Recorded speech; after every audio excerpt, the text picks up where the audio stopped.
ఛత్తీస్గఢ్ రాష్ట్రంలోని బీజాపూర్ జిల్లా పామేడిలో పోలీసులు మావోయిస్టులకు మధ్య భీకర కాల్పులు జరిగాయి. ఎదురు కాల్పుల్లో 3000 మంది నక్సల్స్ పాల్గొన్నట్టు అంచనా వేశారు పోలీసులు. 3 సీఆర్పీఎఫ్ క్యాంపులను నక్సల్స్ చుట్టుముట్టారు. రాకెట్ లాంచర్లతో దాడులు జరిగినట్లు సమాచారం. నిన్న రాత్రి 7 గంటలకు ప్రారంభమైన కాల్పులు ఇవాళ తెల్లవారుజాము వరకు కొనసాగినట్టు తెలుస్తోంది. ఛత్తీస్గఢ్ రాష్ట్రంలోని బీజాపూర్ జిల్లా పామేడిలో పోలీసులు మావోయిస్టులకు మధ్య భీకర కాల్పులు జరిగాయి. ఎదురు కాల్పుల్లో 3000 మంది నక్సల్స్ పాల్గొన్నట్టు అంచనా వేశారు పోలీసులు.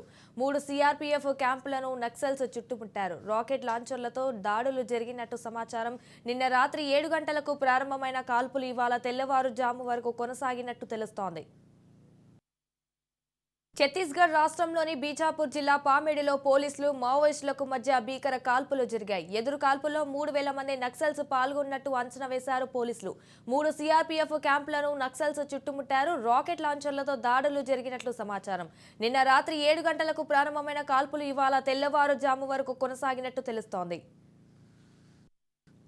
ఛత్తీస్గఢ్ రాష్ట్రంలోని బీజాపూర్ జిల్లా పామేడిలో పోలీసులు మావోయిస్టులకు మధ్య భీకర కాల్పులు జరిగాయి. ఎదురు కాల్పుల్లో 3000 మంది నక్సల్స్ పాల్గొన్నట్టు అంచనా వేశారు పోలీసులు. 3 సీఆర్పీఎఫ్ క్యాంపులను నక్సల్స్ చుట్టుముట్టారు. రాకెట్ లాంచర్లతో దాడులు జరిగినట్టు సమాచారం. నిన్న రాత్రి 7 గంటలకు ప్రారంభమైన కాల్పులు ఇవాళ తెల్లవారుజాము వరకు కొనసాగినట్టు తెలుస్తోంది. రైట్గా దీనిపై పూర్తి సమాచారం మా ప్రతినిధి నవీన్ ఫోన్ ఇన్ లో అందిస్తారు. నవీన్, చెప్పండి, దీనికి సంబంధించిన అప్డేట్స్ ఏంటి?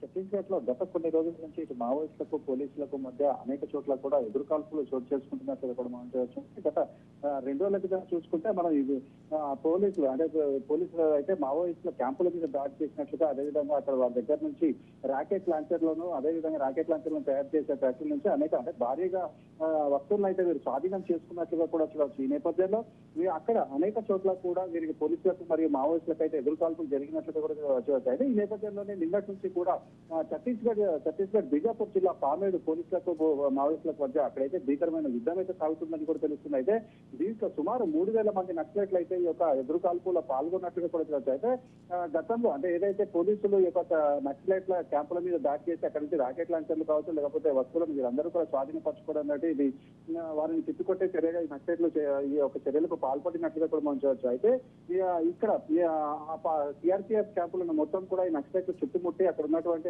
వారి దగ్గర ఉన్నటువంటి రాకెట్ లాంచర్లతో అయితే వీరందరికీ కూడా ముట్టొచ్చి దాడి చేసినట్లుగా కూడా తెలుస్తుంది. అయితే నిన్న రాత్రి నుంచి ఈ రోజు ఉదయం తెల్లవారుజాము వరకు అయితే ఈ యొక్క దాడి జరిగినట్లుగా కూడా తెలుస్తుంది. దీంట్లో ఎవరెవరికి గాయాలయ్యాయి, ఎవరికి మృతి చెందారనే విషయం అయితే ఇప్పటి వరకు అయితే ఇంకా సమాచారం అయితే మనకు తెలియదు. అయితే గత కొద్ది రోజుల నుంచి అయితే మనం చూసుకుంటే గత నెల రోజుల నుంచి కూడా ఇటు ఛత్తీస్గఢ్ లో చూసుకుంటే అనేక ప్రాంతాల్లో ఇటు మావోయిస్టులకు పోలీసులకు అయితే భీకరమైన యుద్ధాలు సాగుతున్నట్లు, ఒకరిపై ఒకరు పైచేయి సాధించేందుకు అనేకమైనటువంటి చర్యలు చేపడుతున్నట్లు కూడా అయితే పోలీసు ఆయుధ బలగాలు కావచ్చు, పోలీసులు వీరందరూ కూడా నక్సలైట్లపై చేయి సాధించేందుకు వారు ఉన్నటువంటి వారి స్థావరాలను కావచ్చు, లేకపోతే వారు ఎక్కడున్నా వారిని టార్గెట్ చేస్తూ కూంబింగ్ ని విస్తృతం చేసినట్లుగా కూడా చూడవచ్చు. అయితే ఈ చర్యలను తిప్పికొట్టేందుకు నక్సల్స్ అనేక పన్నాగాలు పన్నుతున్నట్లుగా కూడా మనం గమనించవచ్చు. ఈ నేపథ్యంలో ఈ రోజు సుమారు 3000 మంది నక్సలైట్లు ఇటు పోలీస్ క్యాంపుల మీద దాడి చేయడం చూస్తుంటే అయితే వీరు పైచేయి సాధించేందుకు అనేకమైనటువంటి చర్యలు చేపడుతున్నట్టుగా కూడా చూడొచ్చు.